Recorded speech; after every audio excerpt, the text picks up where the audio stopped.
Hello to Florence Sommerville. How are you this morning? I'm good. I'm very good. How are you?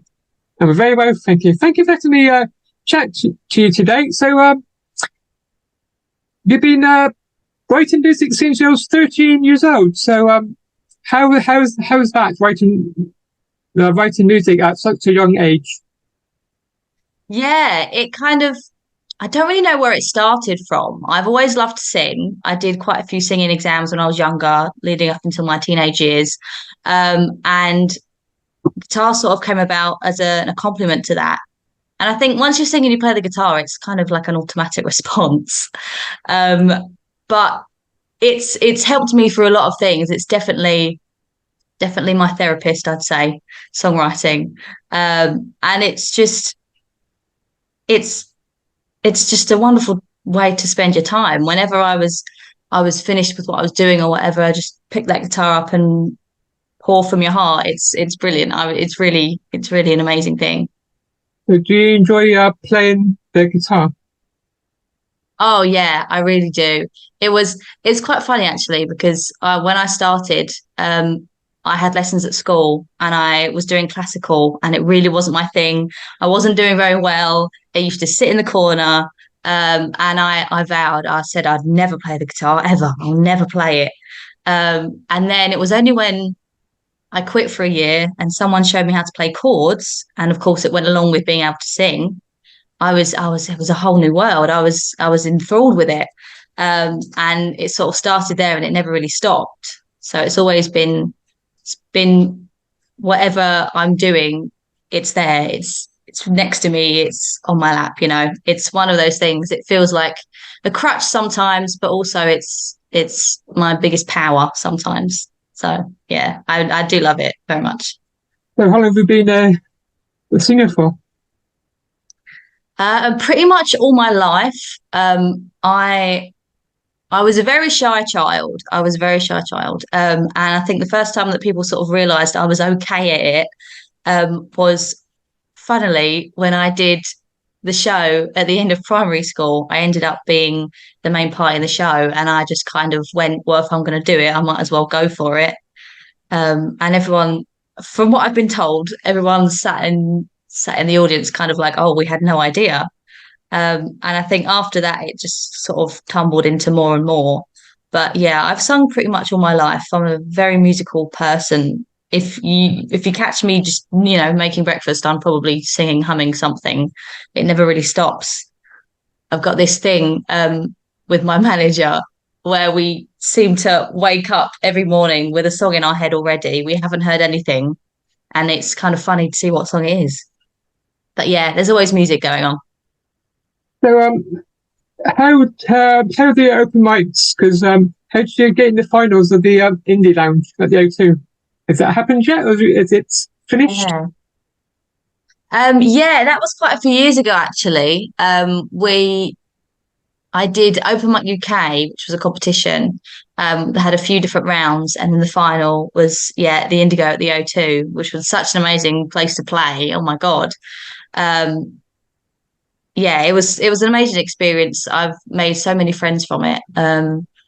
And it's just something to be able to look back on and say, I played there. It was amazing. Yeah, it was a brilliant experience. So you just done a vocal artist course. How did that go?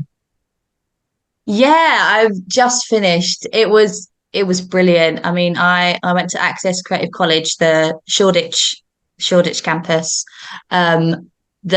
The tutors were incredible. They're all industry professionals, and they really know what they're doing. They sort of helped you through all sorts of things.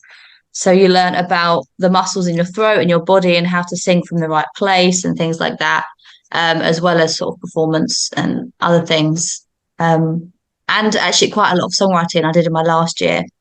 And that really helped me because you kind of, especially if you have been doing it for a long time but by yourself, you kind of get into the same routine and it's very easy to get stuck. It's very easy to get the dreaded songwriter's block. And I think they tell you loads of different techniques and ways to sort of get around that and make your music different. That song's different from the last one, stuff like that. the way to tell the story better, you know. So yeah, it was incredible. I loved it. Made loads of friends, met loads of different people, had loads of different experiences. Like I just played a week or two ago. I played at Latitude Festival on their stage, and I mean that's just incredible to be able to play there. Yeah, I had a great time. Was that the festival that you headlined that gig? I headlined. Oh yes, my EP launch. Yeah, Yeah. that was incredible. Um, it was yeah. We released the EP that day, and we had loads of people come down. I had one of my friends play in the beginning, and then I sort of did my set, and it was just amazing. It was lovely to see all those people there and people watching from home as well because we live streamed it. Um, yeah, we've had loads of lovely comments and things. It was such amazing. What was it like going to Nashville? Oh, incredible. I had such a great time. We met so many amazing people. And I was nervous. I was nervous playing my music there because obviously country music originates from there. And as an English person, it was a bit nerve-wracking going into that situation. But they were so welcoming and so warm and so loving. It was incredible. And you almost feel a bit of validation, like you've done it right when they like it. Yeah, it was amazing. It was really, really amazing. Did you have an inspiration when you was out there? Yeah, I had this little notebook that I carried around with me everywhere that I went, even going to a museum or something like that, because the whole city is like one big inspiration. And so all those little things that I thought of, I wrote down, and then you take them to the songwriting session. There was quite a few songs came out of that trip, I'd say. So, can you tell me more about going to the studio in UK and writing your first debut EP? What was that like? Yeah. Oh, it was so great. It was in the countryside, and so where I was sitting or recording, we had these big doors, big windows, and they opened up onto the countryside, and it had such an amazing view. And even though it wasn't sort of where I live, it felt like home because that's what my house sort of backs onto. And it was very peaceful. It's very peaceful. And just being in the studio was great. I mean, Wood Lodge Studios is so amazing. Mitch is amazing. And he got what I was trying to do straight away. We tried loads of different things. And what we came out with in the end was it was what I thought it was going to be and more. It was incredible. Can you tell me more about your debut EP? One My Way. Yeah, on my way. So it's three songs. It's Till the Dust Settles, Darlene, and On My Way. Um, on My Way is kind of it was it's me, that song, I'd say. It's someone who's going into their life wondering what's going to happen and just trying to be on their way. It's one of those things. And when I sing that song, I feel very connected to it because a lot of my music I write about stories about other people, other friends' experiences, things like that. But that felt like the first one that's about me. So yeah, it was lovely to be able to do that one. Um, the other two are amazing as well. Darlene, I wrote about a friend. She doesn't know, but yeah, it was about her. It was me kind of saying to her, this guy isn't what you want. He's not good for you. And she wasn't hearing me. So I thought if I sang it at her, she might hear it. Um, yeah, I'm very, very proud of it. And it was lovely to be able to work with all the people that we did on it. Yeah, I'm very, very proud of it. So you got a manager. So tell me more about what does a manager do for you? Oh, he's incredible. He helps me in so many ways. He sort of he helps with all of the details and getting the people that I need help with. He's very good at the marketing side as well. So sort of this video that's gone out on Facebook very recently was a video that we took in the studio. And so it's sort of got all of those lovely images in it. But he's helped incredibly with that. I mean, there's so many people that have seen that, and that wouldn't have happened without him. And I mean, a lot of what we've done wouldn't have happened without him helping me in getting the studio and things like that. Yeah, he's an incredible guy. So are you an independent artist? Yes, yes, we are fully independent. Which can be daunting sometimes, but I think it's more freeing. So we can do what we think will be right, what we think is the right thing to do, without sort of any other expectations. So I think a lot of people are going that way now. A lot of people are going the independent route because it's easier to do that now. There's not so many, bumps in the road without a record studio. This is Yeah, a there's a lot more opportunities out there. this is you. If you be independent, you can do your own career path, which way you want to go.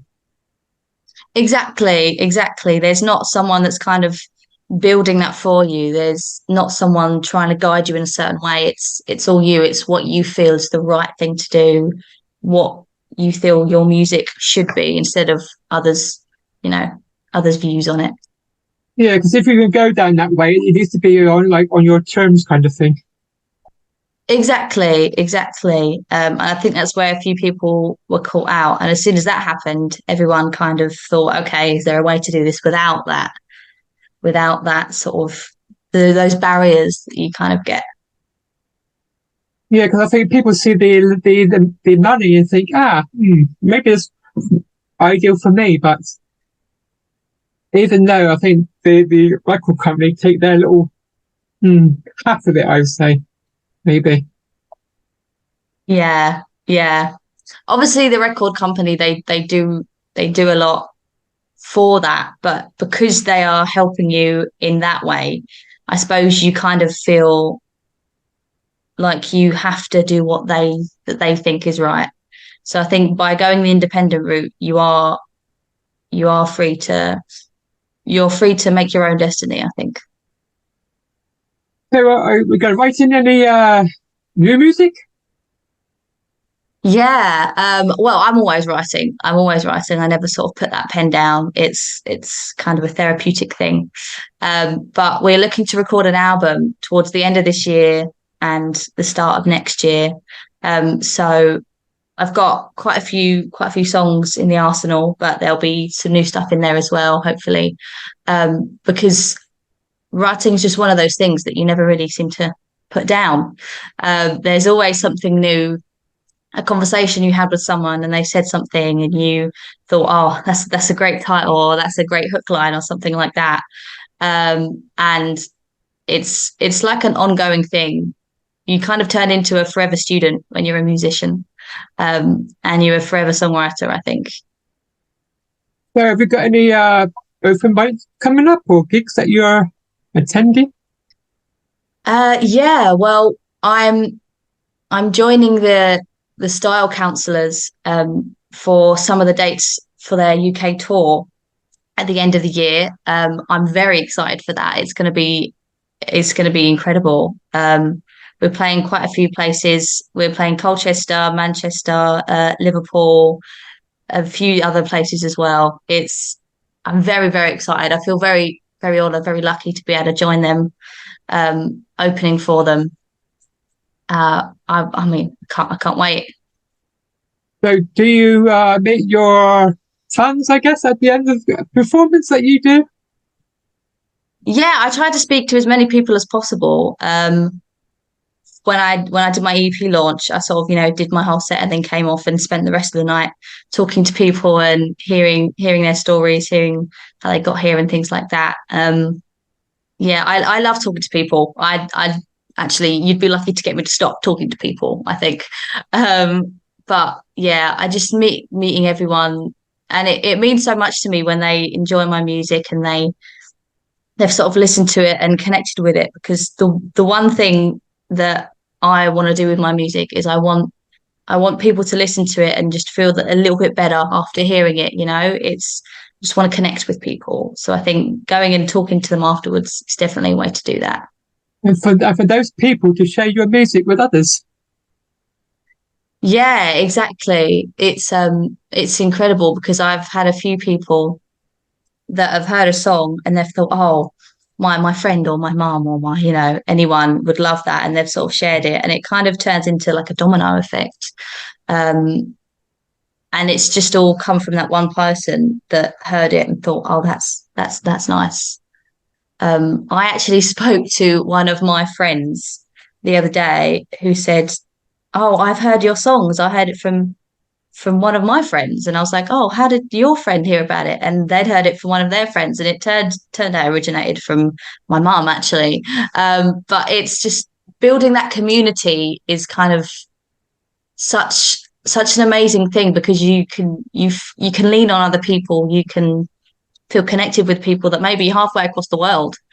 So it's such an amazing thing to be able to do. So is your EP just for streaming, or is it in CD or? So it's available for streaming on all major platforms. It's also on iTunes. It's not on CDs yet. It's not on CDs yet, but it will be. So at the moment, it's just sort of digital. But yeah, we've got, and possibly vinyl. I love vinyl. I'm a massive vinyl person. I listen to CDs in my car and vinyl at home. Um, so I'd love to be able to do that. It feels like a bit of a marking moment if you get to do that. So hopefully soon. So can you tell my listeners where can they find you on social media? Yes, so I am Florence underscore Sommerville, SOMM, because I had to be annoying with the spelling. And I'm on Instagram, Facebook, TikTok, all the major stuff, YouTube. Um, so yeah. Thank you for chatting to me today. I'm going to play You're On My Way from your debut EP. So thank you very much Thank for you very chatting much. to me today. Goodbye. See ya. Bye.